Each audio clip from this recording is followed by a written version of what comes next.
어느 분이 어느 날 아내가 외출을 하게 돼서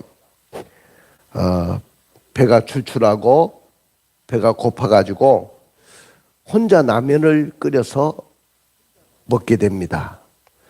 그날따라 배가 너무 고파가지고 계란도 터트려서 넣고 햄도 넣고 김치도 썰어 넣고 파도 썰어 넣고 온갖 많은 것들을 다 넣어서 라면을 끓여서 먹었더니 배가 잔뜩 불러왔어요.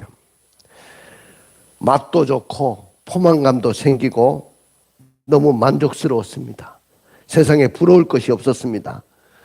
식사를 다 마치고 설거지까지 다 뒷정리까지 하는데 마침 아내가 돌아왔습니다. 그런데 한쪽 손에 웬 도시락 같은 것들이 들려 있었어요. 알고 보니까 1년에 한 번 정도 먹을까 말까 하는 고급 스시, 그걸 받아온 거예요. 그리고 게다가 유명한 베이커리 맛집에서 치즈 케이크까지 선물을 받았다고 하면서 가져왔습니다. 평소 같으면 얼마나 맛있게 먹었을 텐데 이미 잔뜩 배가 불러가지고 더 들어갈 것이 없었습니다. 그 맛있는 고급 스시와 그 치즈 케이크 바라보기만 해도 느끼했습니다. 우리가 이렇게 하나님으로 배부르고 하나님의 말씀으로 배부르면 세속적인 것이 아무리 들끓는다 할지라도 오늘 우리 속에 들어올 수가 없습니다. 어떤 중독이나 좋지 않은 것들을 우리가 끊어버리고 싶다고 한다면 무작정 참기보다는 내 속에 하나님의 말씀으로 가득 채우고 하나님의 영적인 가치와 영적인 은혜로 가득 차게 되면 절대로 세상의 것들이 내게 들어올 수가 없습니다. 믿으십니까? 사단이 예수님을 데리고 천하만국을 보여주면서 네가 나에게 절을 하면 내가 이 모든 세상을 너에게 줄 것이라고 했을 때 예수님은 아무런 반응을 하지 않으셨습니다. 그것은 예수님의 마음속에 천국이 가득 차 있기 때문에 세상의 만국의 영광이 그다지 오늘 예수님의 영향을 끼칠 수가 없었고 이미 세상의 모든 것들이 다 주님의 것이기 때문에 사단이 더 이상 공격할 수가 없었습니다. 사랑하는 성도 여러분, 우리나라 조선시대에는 설날이 다가오고 이렇게 봄이 다가오면 대궐에서 춘접자라 해가지고 문신들이 지은 그 유명한 연상시 중에서 좋은 글들을 뽑아내가지고 내전의 기둥과 난간에 붙여놓고 복을 넣습니다. 예를 들어서 입춘대길 건양다경이라고 이렇게 써붙여놨습니다. 봄이 시작되니 크게 길하고 경사스러운 일이 많이 생기기를 기원합니다. 그런 뜻이에요. 또 한쪽 구석에는 국태민안이라는 글귀를 써붙여놨어요. 나라가 태평하고 백성들의 생활이 평안하기를 바랍니다. 이런 글귀를 또 써붙여놓습니다. 그 다음에 계문만복래라는 글귀를 써붙여놓는데 문을 열면 많은 복이 들어오기를 바랍니다 하는 그런 글귀를 우리나라 조선시대에는 궁궐에 봄이 되면 다 써붙여놨어요. 나는 오늘 여러분들의 삶 속에서도 이 화창한 봄날처럼 형통함이 만사 형통함이 여러분들에게 넘쳐나서 여러분의 삶이 순조롭게 풀리기를 원합니다. 그리고 여러분의 가정에 좋은 일들이 일어나기를 주님의 이름으로 축복합니다. 이 땅에 많은 사람들이 살면서 나는 모든 일에 형통하기를 원한다고 생각하죠. 그리고 복을 빕니다. 그러나 이 땅에는 불행하게 살아가는 사람들이 너무 많습니다. 사업이 망해가지고 집이 거들나고 불행하게 사는 가정이 있고요. 가족 중에 누군가가 오랜 병중에 신음함으로 불행한 사람도 있습니다. 그러나 그것은 한 면의 불행이지 우리 인생의 전부의 불행이 아니라는 거죠. 시간이 지나고 그 문제만 해결되면 어둠의 그림자는 다 그치기 때문입니다. 그러나 진정한 의미에서 불행하게 살아가는 사람들이 이 세상에 많이 있습니다. 많은 돈을 가지고 있고 남부럽지 않게 살고 있어도 하나님이 보실 때 너는 불행한 사람이야. 너는 불행한 사람이야 라고 선언하는 사람이 있다는 거예요. 너는 불행한 사람이라고 선언하는 거 있고, 어떤 사람에게는 너는 만사 형통한 사람이야. 네가 하는 모든 일들은 잘 될 거야. 이렇게 선언하는 사람이 있다는 거예요. 나는 오늘 여러분들이 불행하다는 하나님의 선언이 여러분들에게 임하지 않기를 원합니다. 너는 행복한 사람이야. 너는 만사 형통할 거야. 너는 모든 일에 잘 될 거야. 할렐루야. 옆에 사람하고 한번 인사 나눕시다. 너는 모든 일에 잘 될 거야. 그렇다고 권사님한테 너는 그러면 안 되지.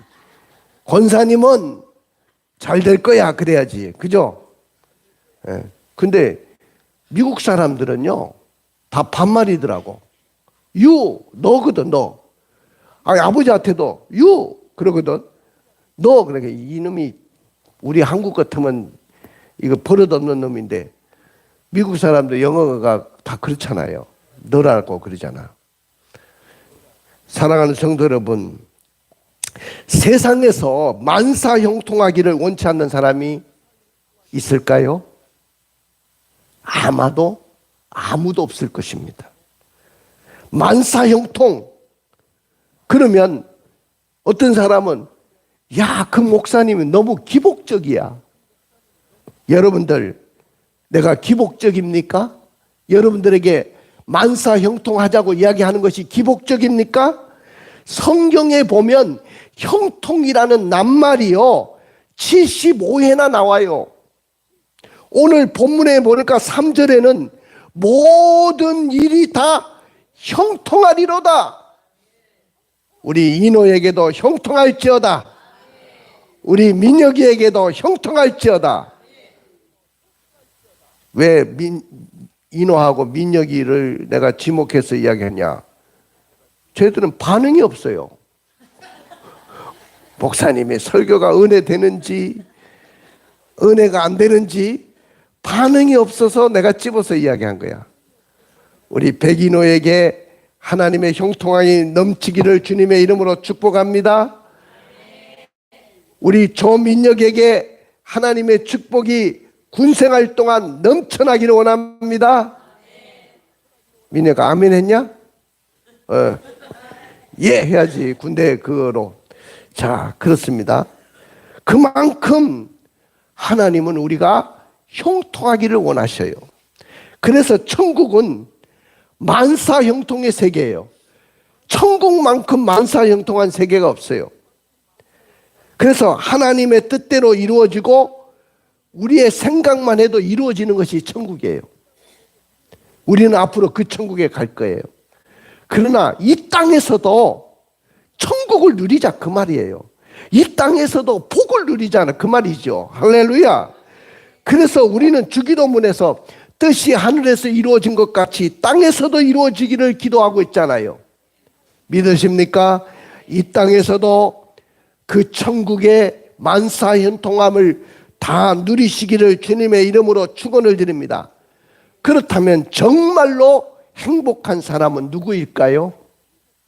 그리고 어떻게 형통한 삶을 살 수 있을까요?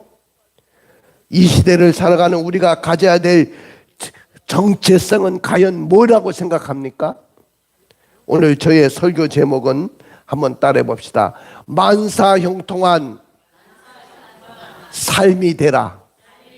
다시 한번 시작. 만사 형통한 삶이 되라. 생각만 해도 너무너무 좋은 거예요. 나는 진짜 복 받을 거예요. 응? 왜 복을 받아야 되냐? 나는 목표를 정했어요. 왜 복을 받았냐? 어떤 분은, 어떤 사모님은, 어떤 분은 목사님 바지자락이라 붙들고 함께 그 축복을 누리고 싶다는 분이 있어요. 나는 그런 분들에게 많은 것을 줘야 돼요. 나는 이 땅에 신세를 진 것이 너무 많아요. 그래서 그 신세 진 것들을 많이 갚고 싶어요. 근데 내 호주머니에, 내 계좌에 물질이 많아야 되겠죠. 할렐루야. 오는 사람들마다 식사 대접하고 만나는 사람들마다 도와주고 어렵게 목회하는 개척교회 목사님들을 도와주려고 하면 내 호주머니와 내 계좌에 넘쳐나야 되지 않겠습니까? 나는 그 복을 기대하고 목표를 정했어요. 하나님, 나에게 물질을 주십시오. 나에게 풍성함을 주십시오. 그래서 내가 마음껏 주의 일을 감당하게 해주십시오. 저는 그렇게 기도했습니다. 여러분들도 그렇게 살아내기를 주님의 이름으로 축원을 드립니다. 우리가 만사형통의 삶을 살자고 하지만은, 그러나 보통 일반 사람들은 불행한 삶을 살고 있어요. 왜 보통 일반 사람들이 불행한 삶을 살고 있느냐 하면은, 첫 번째 보니까 악인의 삶을 살기 때문에 그래요. 악인의 삶을 살기 때문에 불행한 삶을 사는 거예요. 우리 한번 읽어볼까요? 4절입니다. 악인들은 그렇지 아니하며 오직 바람에 나는 겨와 같도다. 여기 보십시오. 악인들은 그렇지 아니하다. 우리는 형통해야 되고 형통한 삶을 살고 만사형통해야 되는데 악인들은 그렇지 않다는 거예요. 오직 바람에 나는 겨와 같다는 거예요. 오늘 이 악인은 불행한 사람들을 말해요. 1절에 처음부터 보니까 복 있는 사람은 이렇게 나오거든요. 그런데 이 복 있는 사람은 악인들의 길을 따르지 아니하고 죄인들의 길에 서지 아니하고 오만한 자리에 앉지 않는 사람이라고 이야기하고 있거든요. 그런데 오늘 우리는 정말로 복 있는 사람은 어떤 사람이냐? 참된 행복을 누리고 만사형통의 삶을 누리고 사는 사람이 복이 있는 사람이라는 거죠. 나는 그런 사람들이 되기를 주님의 이름으로 축원을 드립니다. 만약 그렇지 아니하면 불행한 사람이 될 것이고 그가 하는 일도 불행으로 끝나고 만다는 거예요. 그러면 악인은 누구를 말합니까? 악인은요, 그 히브리어에 보니까 르사임이라고 했는데, 악인은 누구냐 하면은 원수. 성경에 보면 원수를 악인이라고 했지만은 오늘 이 본문에 보니까 악인은 어떤 사람이냐 하면은 악인, 죄인, 오만한 자, 이걸 모두 포함하는 사람들이에요. 근데 히브리 사람들은 이걸 악인을 뭐라고 했냐면 원수를 악인이라고 생각했습니다. 시편 1편 1절을 읽어볼까요? 복 있는 사람은 악인들의 꾀를 따르지 아니하며 죄인들의 길에 서지 아니하며 오만한 자들의 자리에 앉지 아니하고. 그렇습니다. 여러분들, 복 있는 사람들은 악인의 길을 따르지 아니하고 죄인의 길에 서지 않고 오만한 자리에 앉지 아니한다고 했는데, 악인이라는 말은 무슨 말이냐? 여기 악인은요, 경건치 않는 자를 악인이라고 했고 원수를 악인이라고 했어요. 다시 말하면 하나님 말씀보다 사람의 말을 더 따르는 사람. 여러분, 누구 말을 따라야 돼요? 하나님 말씀을 따라야 돼요? 사람의 말을 따라야 돼요? 그런데 하나님의 말씀보다 사람의 말을 더 따르는 자가 이게 악인이고 의인의 해중에 들지를 못해요. 여러분들, 그 다음에 죄인이라고 나오죠. 이 죄인은 표적을 맞추지 못한 사람을 이야기해요. 인생을 살면서 우리는 항상 어디에 표적을 맞추고 살아야 되냐? 하나님의 말씀에 표적을 맞추고 살아야 돼요. 근데 하나님의 말씀에 표적을 맞추지 못하고 살아가는 사람을 죄인이라고 하는 거예요. 그 다음에 오만한 자가 나오죠. 오만한 자라는 것은 어떤 사람을 이야기하냐면은 남의 말을 잘 듣지 않는 사람. 어떤 사람? 남의 말을 잘 듣지 않는 사람을 오만한 자라고 이야기해요. 자, 한번 읽어봐요. 잠언서 15장 12절. 거만한 자는 견책받기를 좋아하지 아니하며 지혜 있는 자에게로 가지도 아니하느니라. 그래요. 남의 말을 잘 안 들어요. 견책받기를 좋아하지 않아요. 또 지혜 있는 자에게 가서 들으려고 하지도 않습니다. 이런 사람들이 오만한 자예요. 여러분들, 목사님 말씀 잘 들으려고 하는 사람은 오만한 사람이 아니에요. 지혜 있는 사람의 말을 자꾸 듣고 싶어 하는 사람은 오만한 사람이 아닙니다. 근데 오만한 사람은 남의 말을 듣지 않아요. 그 다음에 오만한 사람은 무례하고 망령된 자를 이야기합니다. 한번 잠언서 21장 24절을 읽어봐요. 무례하고 교만한 자를 이름하여 망령된 자라 하나니 이는 넘치는 교만으로 행함이니라. 그래요. 무례하고 교만한 자를 오만한 자라고 합니다. 그 다음에 완악한 말로 하나님을 대적하는 자를 오만한 자라고 이야기합니다. 말라기서 3장 13절을 읽어볼까요? 여호와가 이르노라 너희가 완악한 말로 나를 대적하고도 이르기를 우리가 무슨 말로 주를 대적하나이까 하는도다. 완악한 말로 나를 대적하는다. 완악한 말로 하나님을 대적하는 자가 누구냐 하면은 바로 오만한 자예요. 그러니까 이 악인의 길을 걸어가는 사람은 어떤 사람이냐? 악인과 죄인의 길에 서고 오만한 자리에 앉는 사람, 이런 사람들이 바로 악인인데, 왜 사람들이 만사형통한 삶을 살기를 원하면서 만사형통의 삶을 살지 못하고 불행하게 사냐 하면은 이렇게 살기 때문에, 이런 사람들처럼 살기 때문입니다. 그러면 악인의 삶이 불행한 이유는 뭘까요? 악인의 삶이 불행한 이유는 바람에 나는 겨와 같기 때문입니다. 따라 봅시다. 바람에 나는 겨와 같기 때문이다. 오늘 4절 다시 한번 읽어보세요. 시편 1편 4절. 악인들은 그렇지 아니하며 오직 바람에 나는 겨와 같도다. 우리 젊은 아이들은 겨가 뭔지를 잘 몰라요. 그러나 우리 권사님 같은 분들은 시골에서 다 사셨기 때문에 농사를 지면 한마디로 말하면 알곡이 빠진 쭉정이가 겹니다.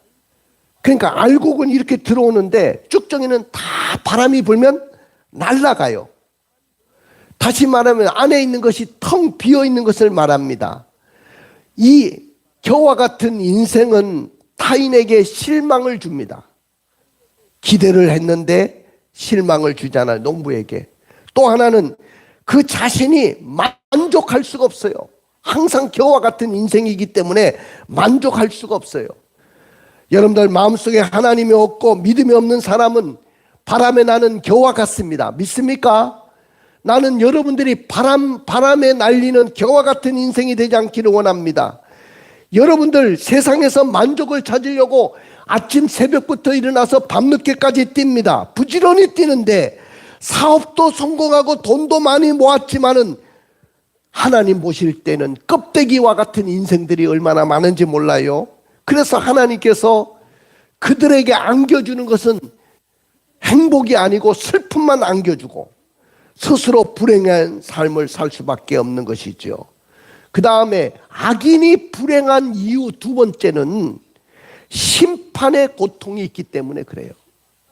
악인들이 이 세상에서만 불행하게 사는 게 아니고 죽으면 하나님 앞에 가서 심판을 받게 된다는 거예요. 그 심판석에 서게 된다. 5절에 읽어볼까요? 그러므로 악인들은 심판을 견디지 못하며 죄인들이 의인들의 모임에 들지 못하리로다. 악인들이 이 땅에 살면서 불행한 이유가 뭐냐? 예수 믿지 않는 사람들이 이 땅에 살면서 불행한 이유가 뭐냐면 이 땅에서도 물론 불행하게 살다가 죽잖아요. 죽으면 하나님 앞에 갔을 때 영화로운 영광의 나라에 이르러서 복락을 누려야 되는데 하나님의 심판을 견디지 못하고 저 지옥불에 떨어지기 때문에, 그 다음에 의인의 해중에 들지 못하기 때문에 불행한 거예요. 사랑하는 성도 여러분, 에레미야 17장 5절 6절을 읽어볼까요? 여호와께서 이와 같이 말씀하시니라. 무릇 사람을 믿으며 육신으로 그의 힘을 삼고 마음이 여호와에게서 떠난 그 사람은 저주를 받을 것이라.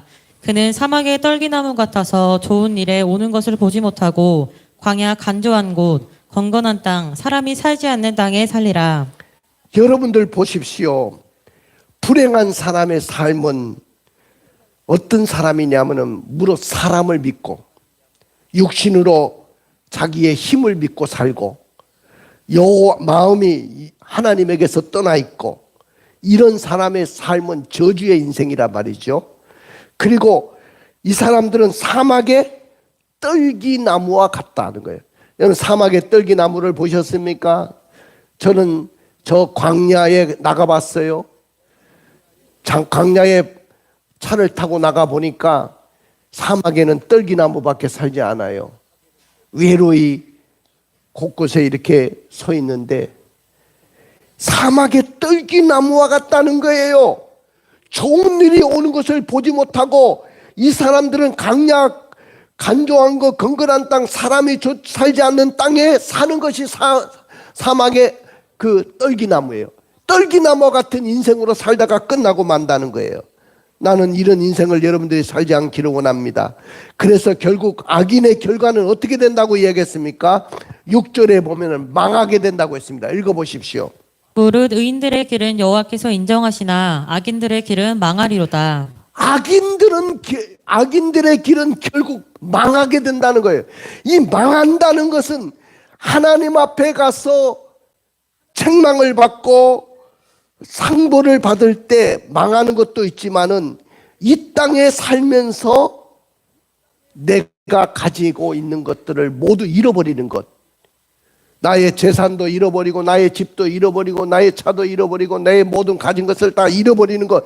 이거 다 망하는 거예요. 나는 망하는 인생을 살지 않기를 원합니다. 행복하고 만사형통한 삶을 살아내기를 주님의 이름으로 축복합니다. 사람마다 불행을 원하는 사람은 한 사람도 없어요. 그러나 오늘날 얼마나 많은 사람들이 불행하게 살아갑니까? 하나님은 말씀하십니다. 여호와를 경외하며 말씀을 따라 사는 사람은 행복하다고 말씀하고 있어요. 오늘 우리는 말씀을 따라서 살 때 행복한 사람이 됩니다. 그럼에도 불구하고 하나님은 만사형통의 삶을 살아야 된다고 말씀합니다. 할렐루야. 나는 여러분들이 만사형통한 삶을 살아야 할 줄로 믿습니다. 하나님은요, 형통하게 하시는 분이에요. 하나님은 우리를 잘되게 하시는 분이에요. 하나님은 우리를 정말로 의인의 길은 인정하시지만은 악인의 길은 망하게 하시는 분이 하나님이셔요. 심판의 주님이기도 하십니다. 형통하게 하시지만은 심판의 주님이 되시기도 하시는 거예요. 우리가 만사형통의 삶을 살게 되려면 어떻게 되냐? 첫째는 악인의 꾀를 따르지 말아야 돼요. 따라 봅시다. 악인들의 꾀를 따르지 말아야 된다. 다시 말하면 악인들의 꾀라는 것은 생각을 따라서는 안 된다. 악인들의 생각을 따라서는 안 된다는 거예요. 이걸 생각을 경영하라는 말이에요. 따라 봅시다. 생각을 경영하자. 생각을 경영합시다. 옆에 사람들한테 시작. 생각을 경영합시다. 그 말은 뭐냐? 생각 없이 살지 말자는 거예요. 좀 생각 좀 하고 사세요. 할렐루야. 많은 사람들이 생각 없이 살아요. 여러분, 생각도 경영을 해야 된다는 거예요. 마치 기업을 경영하듯이, 기업을 운영하듯이 내 속에 온갖 생각을 다 받아들이지 말고 이게 마귀의 생각인지 세상의 생각인지 분별 좀 하고 살자 그 말이에요. 기업을 운영하듯이 나의 생각도 경영하란 말이죠. 자, 보십시오. 시편 1편 1절을 다시 읽어봐요. 복 있는 사람은 악인들의 꾀를 따르지 아니하며 거기까지 읽어봐요. 악인들의 꾀를 따르지 아니한다. 사람은요, 승리는 어디부터 오냐? 어디부터 시작되냐? 생각에서부터 승리가 오는 거예요. 여러분들 오늘부터 생각을 잘해야 돼. 악인의 생각을 받아들이면 안 됩니다. 악인의 꾀에 넘어가면 안 됩니다. 악인의 꾀에 넘어가면 망하는 길이에요. 자, 우리를 넘어뜨리는 자가 누구냐? 사탄이 생각을 가지고 우리 생각 속에 넣어주는 거예요. 복 받을 자는요, 생각을 잘합니다. 오늘부터 생각을 잘해야 돼. 기도 많이 하면 생각이 좋아집니다. 좋은 선택을 하게 되고요. 왜냐하면 왜 좋은 선택하고 좋은 생각을 하게 되냐? 기도 많이 하면 하나님이 영감을 주시기 때문에. 집에 있는 영감이 아니고 하나님이 주시는 영감을 주시기 때문에. 이해가 되시죠? 하나님의 영감이 넘치기 때문에 생각이 좋아지는 거예요. 그래서 잠언서 28장 13절 14절을 읽어봐요. 자기의 죄를 숨기는 자는 형통하지 못하나 죄를 자복하고 버리는 자는 불쌍히 여김을 받으리라. 항상 경외하는 자는 복되거니와 마음을 완악하게 하는 자는 재앙에 빠지리라. 그렇습니다. 형통한 사람이 되려고 하면 생각부터 변화돼야 돼요. 그 생각이 그 사람이 되는 거예요. 착한 것을 생각하는 사람은 선인이 되는 것이고요. 나라를 생각하는 사람은 애국자가 되는 것이고요. 살인을 생각하는 자는 살인자가 되는 것이고요.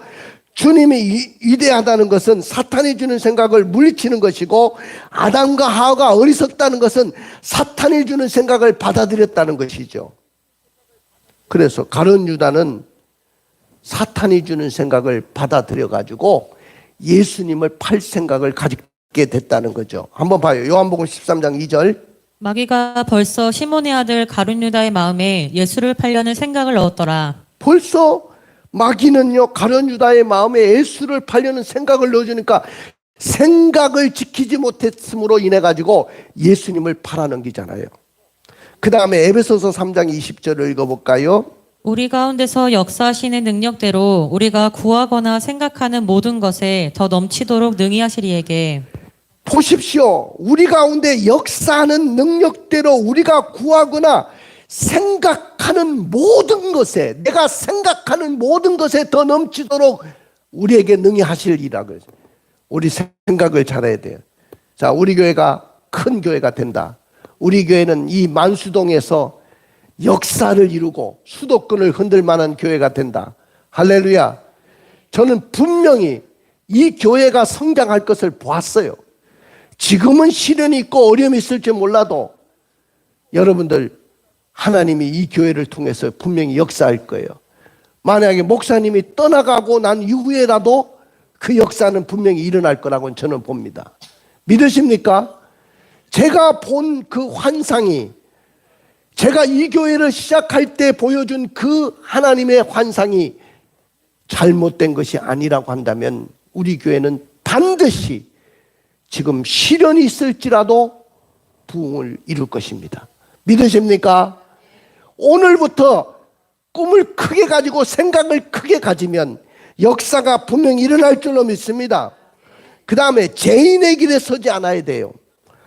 자, 우리가 만사형통한 삶을 살려면 죄인의 길에 서지 말아야 된다. 우리 1절 다시 읽어봐요. 거기만. 죄인들의 길에 서지 아니하며. 그렇지. 이 말씀은 행동의 조건이요.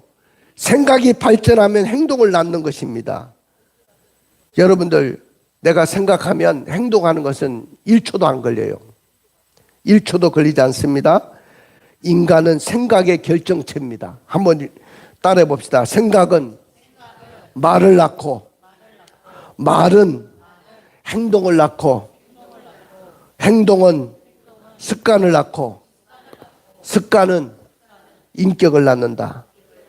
그렇습니다. 우리의 말은 절대 절대적인 생각의 영향을 받아요. 그래서 생각하게 되면 말을 하게 되고, 그 말을 하게 되면 행동이 시작되고, 행동은 습관이 되고, 습관은 그의 사람의 인격이 되는 거예요. 믿습니까? 그래서 신명기 29장 9절을 읽어볼까요? 그런즉 너희는 이 언약의 말씀을 지켜 행하라. 그리하면 너희가 하는 모든 일이 형통하리라. 언약의 말씀을 지키고 살아야 네가 형통하다. 믿습니까? 여러분들 어떤 유혹이 있어도 죄인의 길에 서지 않으려고 하면 말씀에 굳건히 서 있어야 돼요. 여호수아 1장 8절에 여호수아가 그 가나안 땅을 정복하기 전에 신신당부한, 여호수아에게 신신당부한 하나님의 말씀이 뭡니까? 읽어봐요. 1장 8절 여호수아. 이 율법책을 내 입에서 떠나지 말게 하며 주야로 그것을 묵상하여 그 안에 기록된 대로 다 지켜 행하라. 그리하면 내 길이 평탄하게 될 것이며 내가 형통하리라. 여기도 형통이라는 말이 나오고 평탄하게 될 거라는 말이 나오는데, 그 전에 율법책을 내 입에서 떠나지 말아야 된다. 그리고 주야로 그것을 묵상하고 그 안에 기록된 대로 다 지켜 행해야 네 길이 평탄하고 네가 형통할 거라는 거예요. 할렐루야. 그 다음에 세 번째는 오만한 자들의 자리에 앉지 아니하여야 됩니다. 자, 읽어봐요. 거기만. 오만한 자들의 자리에 앉지 아니하고. 그렇습니다. 아까 오만하다는 것은 이야기 말씀드렸어요. 사랑하는 성도 여러분, 하나님을 안중에 두지 않고 악을 도모하는 자들이 오만한 자예요. 여호와를 미워하는 것, 곧 그 마음을 싫어하는 것, 이것이 바로 교만이거든요. 사랑하는 성도 여러분, 나의 교만은 어디부터 시작이냐? 나를 생각하기 시작하면, 나만 생각하면 그때부터 교만의 시작이 되는 거예요. 사람들이요, 나만 생각하기 때문에, 내가 최고 옳다고 생각하기 때문에 거기서부터 오만이 오는 거예요. 여러분, 대한민국의 오늘날 정치 지도자들도 나만 옳다는 생각을 버리시고 다른 사람들도 존중할 수 있어야 이 나라가 하나가 될 줄로 믿습니다. 믿으십니까? 나만 옳다고 생각하는 것, 교만의 시작입니다.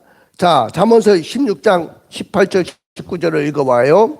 교만은 패망의 선봉이요 거만한 마음은 넘어짐의 앞잡이니라. 겸손한 자와 함께하여 마음을 낮추는 것이 교만한 자와 함께하여 탈취물을 나누는 것보다 나으니라. 그렇습니다. 교만은 패망의 선봉이고 거만한 마음은 넘어짐의 앞잡이가 된다고 했어요. 그 다음에 말라기서 4장 1절 2절입니다.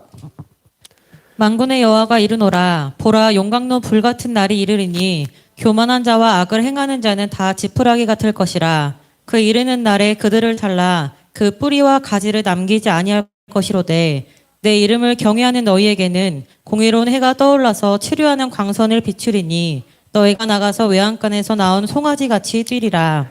용광로 불같은 날이 이를 것인데, 용광로 불같은 날, 불로 심판하는 날이 오는데 교만한 자와 악을 행하는 자는 다 지푸라기 같을 것이다. 그 다음에 고린도전서 3장 18절을 읽어볼까요? 아무도 자신을 속이지 말라. 너희 중에 누구든지 이 세상에서 지혜 있는 줄로 생각하거든 어리석은 자가 되라. 그리하여야 지혜로운 자가 되리라. 그렇습니다. 지혜 있는 줄로 생각하거든 어리석은 자가 되라. 그래야 네가 지혜로운 사람이 된다. 그 다음에 잠언서 22장 4절입니다. 겸손과 여호와를 경외함의 보상은 재물과 영광과 생명이니라. 겸손과 여호와를 경외함의 보상이 있는데 세 가지 보상이 있어요. 재물을 얻고 영광을 얻고 생명을 얻습니다. 그러니까 교만해야 되겠어요? 안 해야 되겠어요? 겸손하게 살아야 되겠죠. 따라해 봅시다. 절대 다수가 옳다고 가도 말씀이 옳다고 하지 않으면 거절하는 것이 행복하게 사는 비결이다. 우리는 절대 다수를 쫓아가면 안 돼요. 절대 다수가 옳다고 가도 말씀이 옳다고 하지 않으면 거절하는 것이 행복하게 사는 비결입니다. 이제 마지막인데요. 만사형통한 삶을 살려면 오늘 하이라이트인데 말씀을 주야로 묵상해야 됩니다. 자, 읽어봐요. 2절에 오직 여호와의 율법을 즐거워하여 그의 율법을 주야로 묵상하는도다. 이 묵상한다는 말은 사자가 먹잇감을 보고 울부짖는다는 말에서 나오는데 기억하고 명상하고 숙고한다는 말이에요. 하나님의 말씀을 기억하고 명상하고 내 마음속에 숙고하라는 거예요. 하나님의 말씀은 믿음의 근원이 됩니다. 믿음이 없거나 혼란스럽거든 말씀을 읽어보십시오. 혹은 들으십시오. 간격이 없으면 신앙의 영혼들의 간증도 한번 들어보십시오. 말씀을 듣고 간증을 들으면서 눈이 부어오르도록 울고 그러면 더 좋습니다. 말씀의 은혜를 받아야 가장 큰 사람이 되고 축복의 사람이 됩니다. 사랑하는 성도 여러분, 그런 사람들은 어떻게 축복하십니까? 3절의 말씀을 읽어볼까요? 그는 시냇가에 심은 나무가 철을 따라 열매를 맺으며 그 잎사귀가 마르지 아니한 같으니 그가 하는 모든 일이 다 형통하리로다. 말씀을 묵상하는 사람들은 철을 따라 열매를 맺고 그 잎사귀가 마르지 않습니다. 그가 하는 모든 일이 다 형통하리로다. 만사 형통한다는 말이에요. 나는 오늘부터 여러분들이 만사 형통하기를 주님의 이름으로 축원을 드립니다. 시냇가에 심은 나무와 같은 사람이 행복한 사람이에요. 시편 92편 13절을 읽어볼까요? 이는 여호와의 집에 심겼으며 우리 하나님의 뜰 안에서 번성하리로다. 그 다음에 14절. 그는 늙어도 여전히 결실하며 진액이 풍족하고 빛이 청청하니. 그렇습니다. 자, 우리 에스겔서 17장 7절 8절을 읽어봅시다. 그러나 물은 여호와를 의지하며 여호와를 의뢰하는 그 사람은 복을 받을 것이라. 그는 물가에 심어진 나무가 그 뿌리를 강변에 뻗치고 더위가 올지라도 두려워하지 아니하며 그 잎이 청청하며 가무는 해에도 걱정이 없고 결실이 그치지 아니한 같으니라. 여기 똑같은 이야기잖아요. 물가에 심겨온 나무가 그 뿌리를 강변에 뻗치고 더위가 올지라도 두려워하지 아니하며 그 잎이 청청하며 가뭄에 해도 걱정이 없고 결실이 그치지 아니할 것이라. 철을 따라 제철이 되면 해를 거르지 않고 그 행사가 다 형통한다. 번성하고 잘 된다는 거 아니겠습니까? 가슴에 손을 얹어 보십시오. 눈을 감아 보십시오. 사랑하는 성도 여러분, 나는 오늘 여러분들이 정말로 형통한 삶을 살아내기를 원합니다. 이 축복의 주인공이 되기를 원한다면 말씀을 묵상하며 형통한 삶을 살기를 원합니다. 그러면 한없는 축복을 받을 수가 있고요, 모든 문제를 해결받는 길이 우리가 하나님의 말씀을 묵상하고 만사 형통한 삶을 사는 거예요. 오늘 만사 형통한 삶을 살기로 결단합시다. 말씀을 제일로 여기며 살기로 결단합시다. 여생을 행복한 성도로 살기로 결단합시다. 할렐루야.